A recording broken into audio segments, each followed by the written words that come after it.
is An overvote? it's an overvote. So in this case, they check all They checked three. all three boxes. All right, so what happens next? Well, anecdotally, I've been told that somebody said, well, yeah, I wanted to vote for everyone. Right. So, Then you can't do that. well, well, the vote is not counted, The vote's not counted. but you override it. Right. Okay. What popped out is member House of Representative 10th District overvote will not be counted. Okay. So we have a lot of those interspersed in here to make sure that we catch them. We catch them.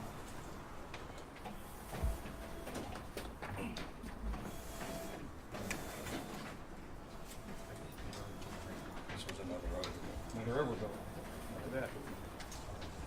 We test every possible combination that could go into the machine to make sure that it allows for all variables. That's why the test mix is so much for every machine.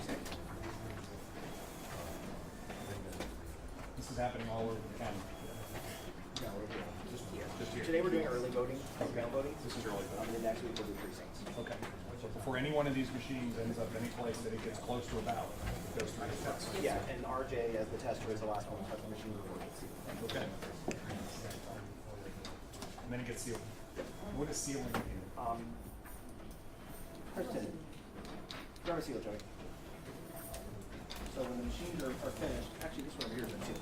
Yeah. Okay. So when the machine's finished, this is the compartment where the data drive is stored. Right. So it just gets sealed with a numbered seal. Right. And then this seal is provided to the precinct where the machine is going so that when they get it, they can verify this out on top of it. Right. So that's how we know that it arrived intact.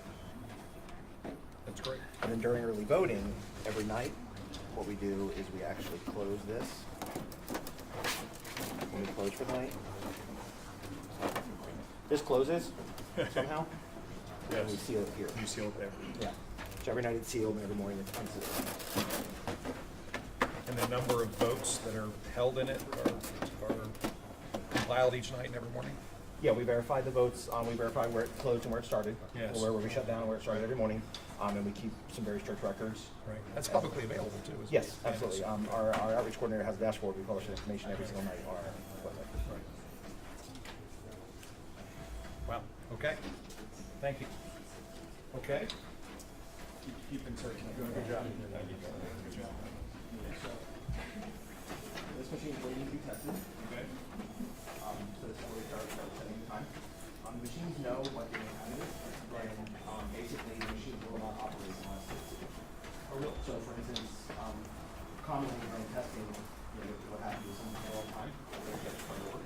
Yes. Because on election morning, the machine knows it's clock. The machine knows it's not sealed. The machine will handle it. It's actually knows it's not sealed. Someone's gonna set that up. Yep, we're gonna set the time, obviously it's not about the time. So we're gonna set the time, and then on the clock up here, and Bob also watching the rest of it. This is the, elementary way for, Alright. so voters can go in here, and they can actually fill out their ballot on the screen, but again, it prints a ballot It prints a hard copy. that goes into. It's then read into the machine. Yes. Okay. And then process-wise, then what happens to the hard copy of the ballots? Ballots, at the conclusion of the vote, they're sealed by the precinct team. Yes. They transfer the meeting to the court, Right. and they waive the detention period, contest, or basically call it a court at that point. And how is the total from each machine then transferred to be compiled and reported? We basically use different methods. For early voting, we use Loudoun County voting to a network. We report it through our machines. Yes. The precincts, they call it the results after the election. Yes. They call in and transfer. Yes. We compile the results and publish those. The next morning, we bring to the bipartisan election officers to go through the issue by Yes. and verify that all the results are as. Right. But that's not connected to the internet? Absolutely not. We No, don't have to. okay. It doesn't even have a modem? The machine's not made by per federal law. Right. So this was waiting tested. I want to introduce you to Rob Finley. Rob is our waiting. Well, that's Rob. Hello, Rob. Nice to meet you. Glenn Youngkin. You've been doing this for 8 years. Yeah. You Well, actually actually got that 11. check. but Okay. I was working, public works I was trying to help the precincts with support, machine support. I got lucky enough, about 7 years ago, to start working on it. Rob manages maintenance, upgrades, equipment, software programming, testing, all of it. Awesome. So what are you doing now? I'm just catching, since these devices have a door that's activated when they sit on the ballot box, so you can't set them on a table. So they have to be caught in the ballot box, so we just have no net door, so I'm getting my stretches. And who has the ability to open those doors once this process officially starts? The only people who, when they go, they'll be stored here in the office until early voting starts at the satellites. Right. There's only a few of us that have access to that. Right. They're all sealed. Yeah, during early voting, is that back the boxes are sealed. Yes. Until they have to, because they do reach capacity. Right. And then election day, since they're never unattended, the precinct team is just. This is Zach. Zach's been a tester. with us for a very long time. Nice to see you, sir. Thank you for all you do. I don't know if you know Kristen. Christy Colleen, I'm chairman of the board. Nice to see you. Bless you. Thank you for all you do. Yeah, we got a great job. So Zach is obviously doing our new plan. So what point are these sample pieces?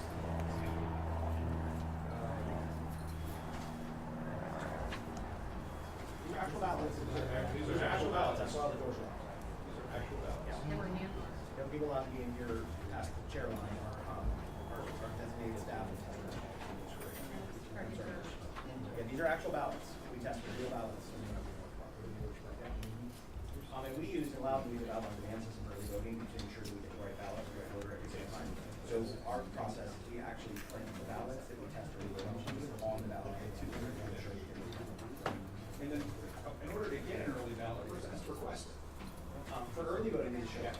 Yeah. They just show up and they request a ballot. They request a ballot. For mail, they don't request one. They request a ballot. So that's an absentee ballot. If you're mail, it's a request. Early voting, they just come here. That's great. And then custody of voting ballots. Who then collects them and makes sure that they're watched? Which ones? The early voting ballots. Again, as we get machines, they're sealed. Yes. Precinct sealed, and then a whole bunch of people sign the labels and sign the seals. And they're kept with that day's work, so when it was closed, for if we need to access them again. Yes. So basically, we have two secure closets on site that are stored in until the election is complete. Once the election is complete, they immediately transfer to the public. That's great. Amazing. Okay. And so when someone walks in and says, "Hi, I'm here to vote early," and how do they confirm that that person should be able to vote? In everybody, anyone can vote at any of their voting sites in the county. They ask them for their ID, they ask them to verify their name and address, and then we repeat back to them to verify that who it is. It allows our system to scan their IDs, so we can do it every time. They go to scan their driver's license and voter card. So we scan their ID, we pull them off, we verify their address is not changed, we check their name. And if the person says, "I want to vote," They can sign a statement, yes. or And if they bring back utility bill. the utility bill is valid. Per current code, yes. So you scan a picture of that. No, we don't scan the pictures, we verify it. We just take a look at it, and they have to make sure the address is verified properly. Seems the process then is really the person's asked for the registration.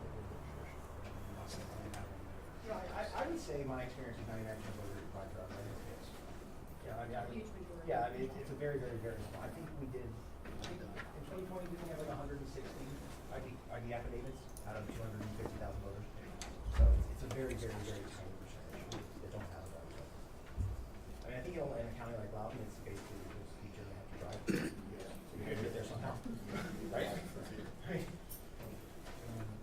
And then if a person happens to live in Fairfax, not Loudoun County, and you need the wrong place, That happens. and you say, you need to go to Fairfax. That happens frequently. We have a site in Sterling, which is right across the street from basically Herndon Reston. Yes. And people show up at the Sterling site frequently. And they're like, Awesome. Amazing. Let's go with this.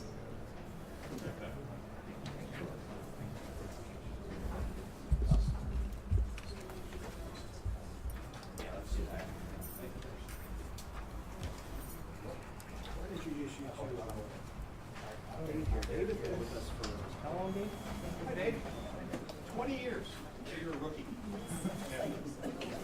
some of our election chiefs. So how's this working? Yeah.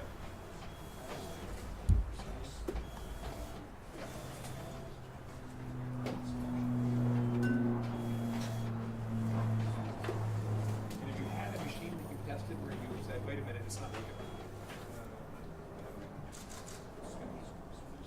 That's awesome. How old are these machines? These machines are brand new. Brand new. This is actually the most recently certified piece of equipment. I believe it actually was the first system that the certified members using was launch. I think. This is the newest version of the equipment. We purchased these on purpose for early voting because they're about 4 to 5 times faster. And with early voting volume, we're running anywhere from 1,500 to 2,000 a day. And maybe up. Precincts running 1,000 hours. We're running 1,700 hours. So we did that, and we also have to frequently recycle on it. So we went to new higher up, and actually we're very happy. If early voting kind of slow ramps, or is there a chunk at the beginning and then it's You know, slow it and everybody depends. comes on November the 8th? It really varies. I mean, we opened. It was slower last year with the voting. Yes. 2020, we opened day 1, we expected 200 people to attend. So we, although it went great, we had no longer than 15 minutes. Our early voting system was really loud. I don't think we've had those long. Amazing. Thank you for the question. Yes, keep feeding away. That's great. What do you do with all these pieces of paper? Perfect. And somebody, and the real purpose of this is somebody just takes this piece of paper with them after they vote. Right? This is like my own little personal, I voted, this shows that they.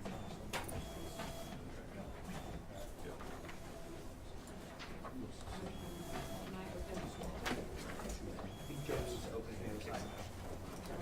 Joe. He's right in the lot. He's in the open. Awesome. So,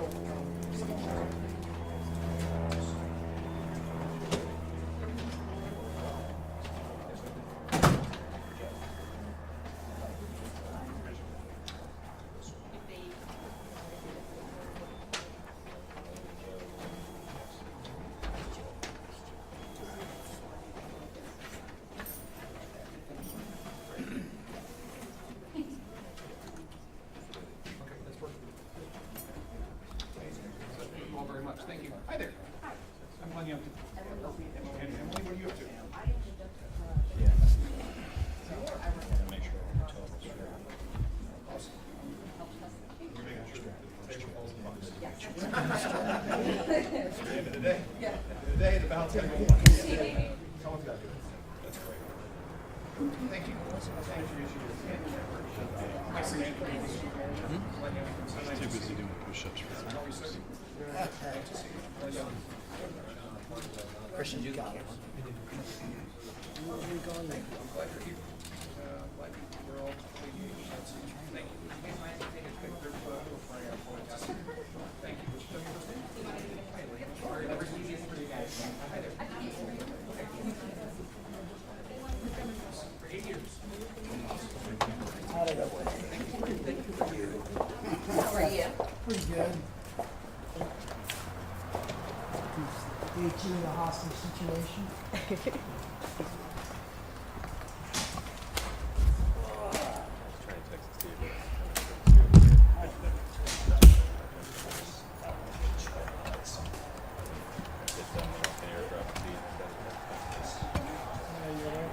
Not yet. Wow.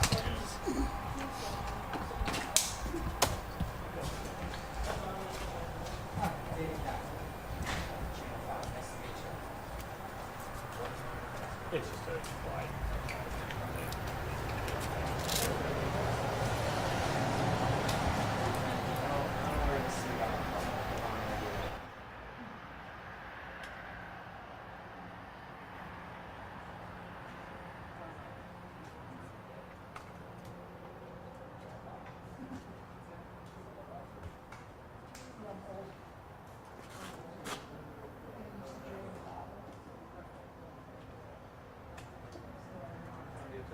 You guys want an audio test? Mic check 1 2. Mic check 1 2. Check 1 2 3. Mic check 1 2 3 4. Mic check 1 2 3 4. Checking the mic. Checking the mic. Checking the mic. Checking the mic. Good. Good. Mic check. Mic check. Cool.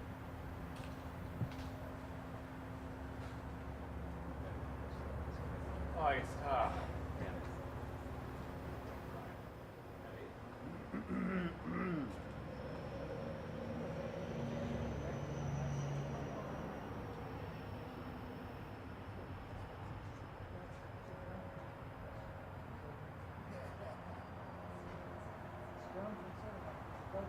He's absolutely. This one was more organized than rock. Rock is chaos. Big piles.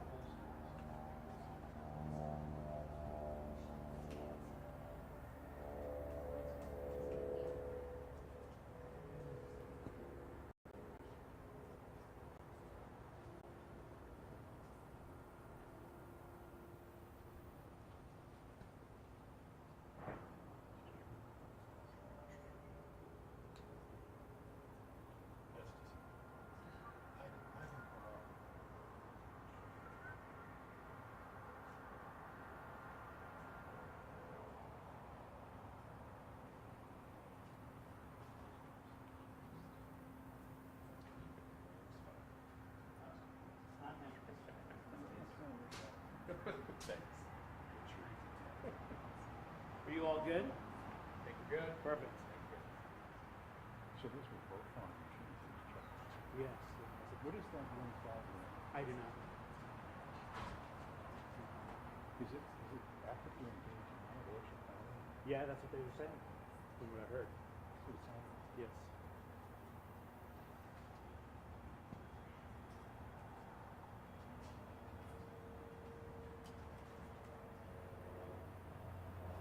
Do you have the names of the guy towards you? Yes. Yes, I did. What is that? Let me get you the right stuff.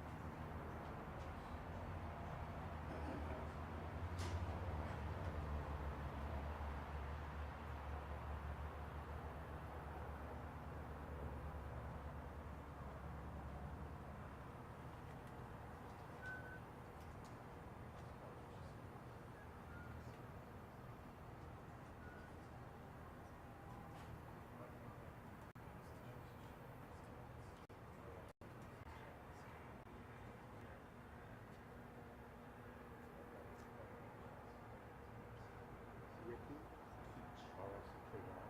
K-E-E-C-H. I'm sorry. I'm sorry. K-E-E-C-H. Keach. Do you have a title? Deputy Director of Elections. K-E-E-C-H. Ricky? I would assume so, yes ma'am. Yes. Yeah, for those of you who didn't get, the gentleman that was showing the governor around, his name is Ricky Keach, and that's K-E-E-C-H, and he is the Deputy Director of Elections.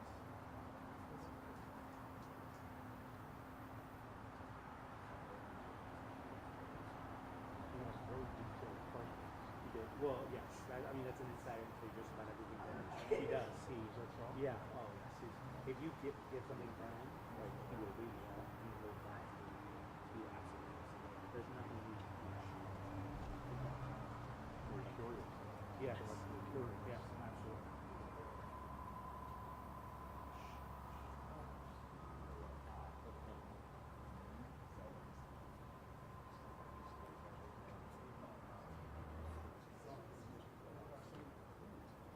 Well, he probably would have made a good report. Don't tell him. I don't want to upset him. No, you'd probably find that funny.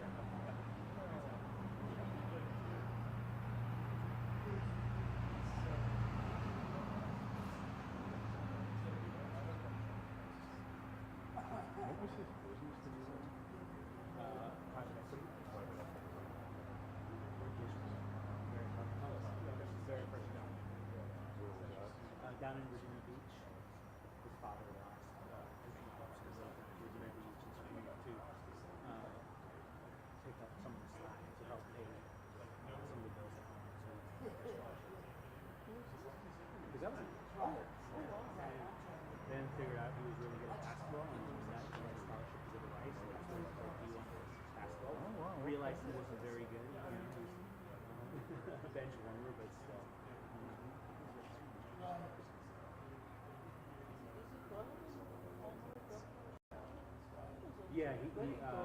Governor 6'6", just like me.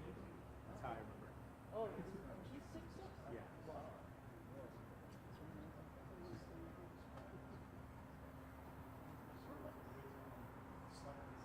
Yeah, yes, of course. Oh, there you go. That was the Loudoun County route. You know, some of the staff, we almost didn't make it because the line was too much very early on. The last rally right before the election was huge. Oh, wow. Yeah, he is. He actually is like an Oh yeah, I'm going to bring him. Well, there you go. Yeah, so I got his picture and his Hey, there you go. That's beautiful.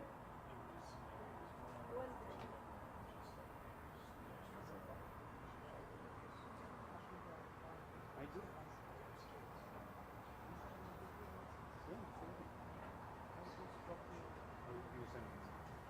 I'll give you that.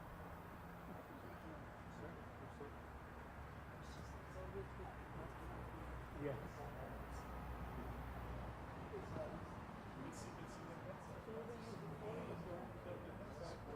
I was on his campaign. I was racing response director, and before that, I was in America Rising, which is an opposition group. That was the work that. You are second nature. Yes, yes. I spent 4 years of my life doing nothing but watching the Oh, is that great? Yeah, I love it.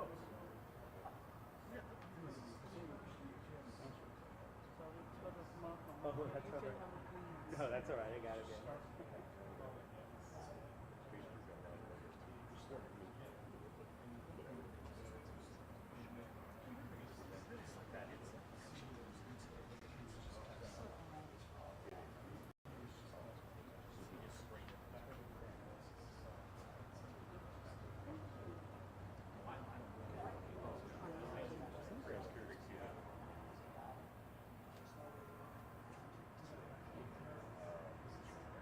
When you go to state, resources to the local things like counties, protection, government.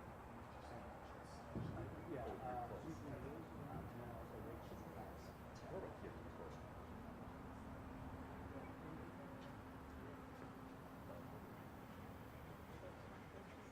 There you go.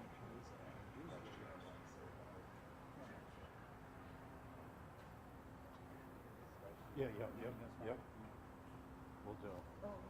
Yeah, he's one.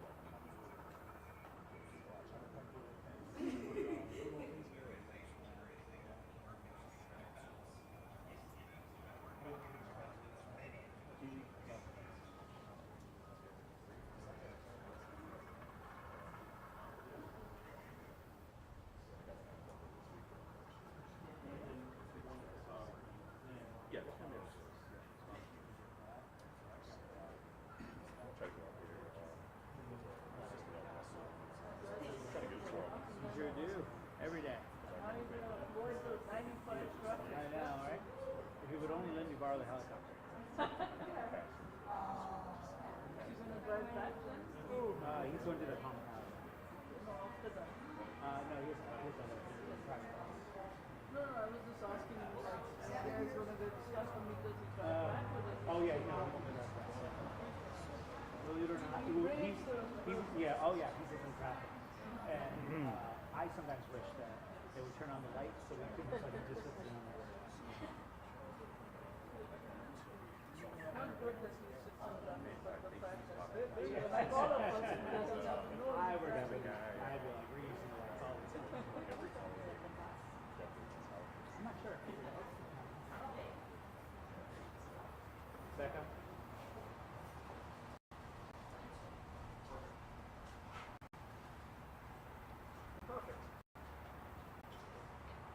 Well, first of all, thank you all for coming out today and being here. I think it's really important for us to illuminate the process that our election teams go through in advance of early voting starting on Friday. And the testing of all of these machines that count the actual paper ballots is something that I wanted to see, and to see the precision and the scrutiny that each one of these machines gets is really important. I applaud the Loudoun County Elections Board. I applaud the team and the work that they're doing in order to reaffirm and establish confidence in our election process. And so thank you all for coming, and I'd be happy to take a few questions. Boy, there's a lot of you. And so let's just get started. Yes, sir. Governor, I want to ask you about what was the impetus, what was the reason for the changes to the BDOE model policy as it relates to transgender student rights? Yeah, so let me first back up and just talk a little bit about the model policies themselves. First, we want to respect all students. We want to respect their privacy, their dignity, their safety. And second of all, we want to reaffirm the fact that parents must have a role in their children's lives. And as these important decisions are made, parents should be informed and included. And so that was the primary goal. And I believe that that's what this draft model policy, in fact, reflects. There will be a 30-day comment period that starts on the 26th, and then the schools will move forward and follow up with their specific policies based on this model policy. I think this is an important moment for us to just remember that at the end of the day, children have a need and a right to have a parent involved in their lives, and parents have a need and a right to be involved in their children's lives. And particularly most important decisions should have a parent first. That's not at the exclusion of a teacher or a trusted counselor, but parents should be first there. And I just believe that it's clear that children don't belong to the state, they belong to families. And this is the whole purpose of our model policy. Again, there'll be a public comment period for the next 30 days, and then we'll move forward from there. How does that, I guess, help parents? I mean, I spoke with a transgender student in Fairfax County yesterday, and they said that they don't feel safe. They don't feel like they have the safety and the comfort that they would have prior to this. Why do parents? How does that play in? I don't make the connection myself. I'm sorry. Well, first of all, I would find it very hard to argue that a parent being engaged in a child's life is inconsistent with that child's safety. And therefore, that argument to me is one that is not based on respecting a role and, oh, by the way, the need of having a parent involved in a child's life. And the way the policy is in fact written, and I would encourage people to read it before they opine on it, because I do find that so many people are so comfortable with not reading anything and yet having strong opinions, is that should in fact a parent be engaged in the child's life and they in fact authorize to the school, just like they do for any other decision with regard to that child in their school, then accommodations will be made for that child. And therefore, we actually believe, and I think what we saw in the 9,000 comments that were placed on the previous administration's goals, that parents want and deserve this role in their children's lives. This is about respecting children, respecting their dignity, respecting their privacy, respecting their safety. The word bullying shows up in this draft guidelines 36 times. This is about keeping people safe, but also fully involving parents into these most important decisions. Governor, I have a question about a transgender student who is not supported by their parent in their decision. What if they feel like school was the only safe place they have, but with this policy, they won't be able to make that decision for themselves if their parents do not agree with it? So what do you say to that transgender student? I would say trust your parents. You know, at the moment where there are very difficult issues in families and challenging issues in families, families come together. And this is why parents, in fact, have a role in their children's lives. Parents have known these children from before they were born, and they understand them and they love them. And this is a moment for families to come together, not to be excluded. And I think the previous administration's policies, which specifically encouraged hiding from parents these kinds of discussions, were wrong. I can't conceive of a moment where there's an important thing going on in a child's life where a teacher, a counselor, an administrator wants to exclude parents. If there's a safety issue, well, then there's legal protections for that child. If there's a legitimate concern about the child's safety, well, then of course there's a legal path there in order to keep the child safe. But this is a moment for people to come around children as opposed to be excluded from them. Governor, Yes. I have a question about the election integrity process, and you went through all the machines and you looked at them. What kind of resources is the state providing to precincts like Loudoun, where they're having to make sure the voting is done safely, securely, and also responding to a lot of citizen requests? Because Loudoun has been deluged by requests from citizens asking about the 2020 election process. So how are you helping localities like Loudoun, Prince William, Fairfax, all of these different localities that are dealing with the upcoming elections and also these requests? So, let me begin with the current election. The Department of Elections, which is headed by Susan Beal, has done an extraordinary job in supporting what are extremely capable teams at the local level. And in fact, what I just witnessed, which is testing of the machines that count paper ballots. And I want to make sure everybody understands this. In Virginia, everyone has to have, by law, a paper ballot. And what these machines do is they count them.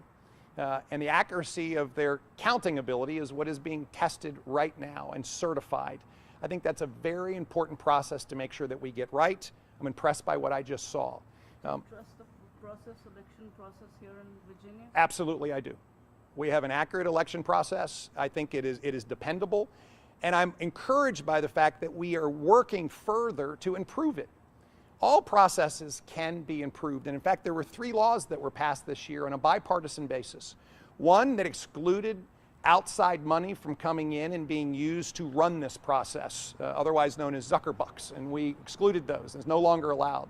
Second, that the voter rolls are updated weekly for anyone who passes away, unfortunately, in the Commonwealth of Virginia, so we have accurate voter rolls. And finally, for absentee mail-in ballots, they are assigned back to the precincts. And that's really important to get an accurate reflection of where the votes are coming from. I think we can always continue to improve the process. But Virginia's election process is safe and secure, and we continue to work to make it even more so. Thank you. So then why create an election integrity unit? I mean, if the process is already safe, what's the mileage that you get out of the Attorney General's action there, which the MLA and the of Virginia are calling to end?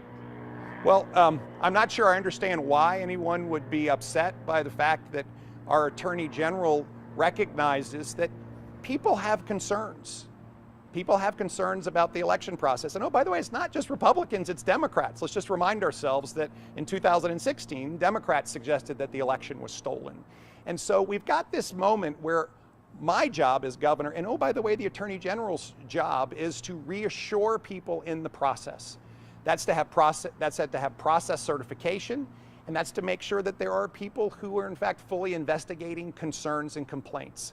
That's fair and appropriate. And so I don't believe that there's any issue at all with the Attorney General's election integrity task force. And in fact, I think it's a good thing.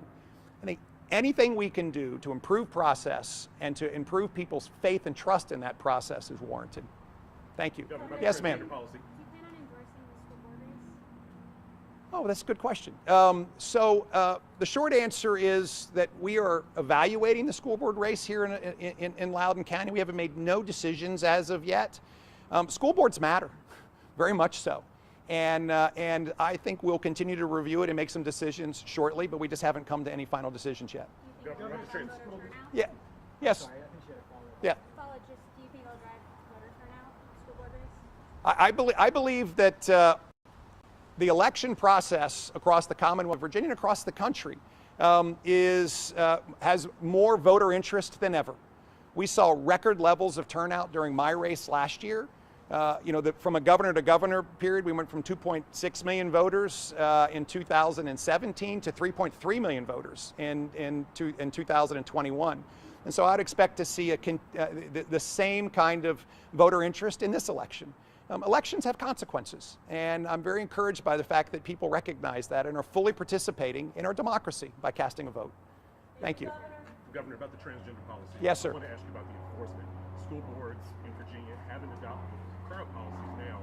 What is your administration going to be doing to enforce that they do? Well, it's the law, and so I don't really have a lot of patience for folks that see a law and don't comply with it. And so we wanted to make sure that our model policy was introduced. As I said, there's a 30-day comment period, and then local school boards need to go through the process of issuing their policy that is consistent with the model policy. It's in the Virginia Code, and just like everything else, protecting parents' fundamental rights to make decisions for their children is in the Virginia Code. And I fully expect that each one of the school divisions should comply. Yeah. Thank you so much, Governor. I spoke to a fourth grade teacher on Sunday, and she said that at that age, one of the most important things in her classroom is making sure that students find their own voice. And with this policy, it seems as though the children's voice is being somewhat silenced because they have to go by what their parents say. So what do you say to rising children, future leaders of Virginia, who can only now do what their parents agree to do if this policy is enforced? Well, let's just begin. If parents are pushed out of their child's life, that's not right. And oh, by the way, I would argue that in third grade, the most important thing that a child can do is learn to read and learn to do math. And what we've learned, of course, across the Commonwealth of Virginia is that based, unfortunately, on reduced expectations and the unnecessary shuttering of schools for an extended period of time, Virginia's kids have suffered mightily. And what we've seen it most is that we see up to third grade reading suffer mightily. And in fact, on those averages, what it really impacts is communities that in fact are economically disadvantaged. Black communities, Latino communities, communities where children are learning English as a second language, Virginia's kids with disabilities. And so what we need to recognize is that we've got to focus our attention on teaching children how to in fact critically understand what's happening around there. By third grade, they must be able to read at a proficient level. By third grade, they must be able to do math at a proficient level. That's how we prepare them for life. And I think this is one that a fourth grade teacher is going to figure out really well, that in fact, we should really be focusing on bringing parents into the classroom and being engaged with their children as opposed to pushing them out. Thank you so much, Governor. Thank you all very much. The governor's running late. Thank you so much. Thank you.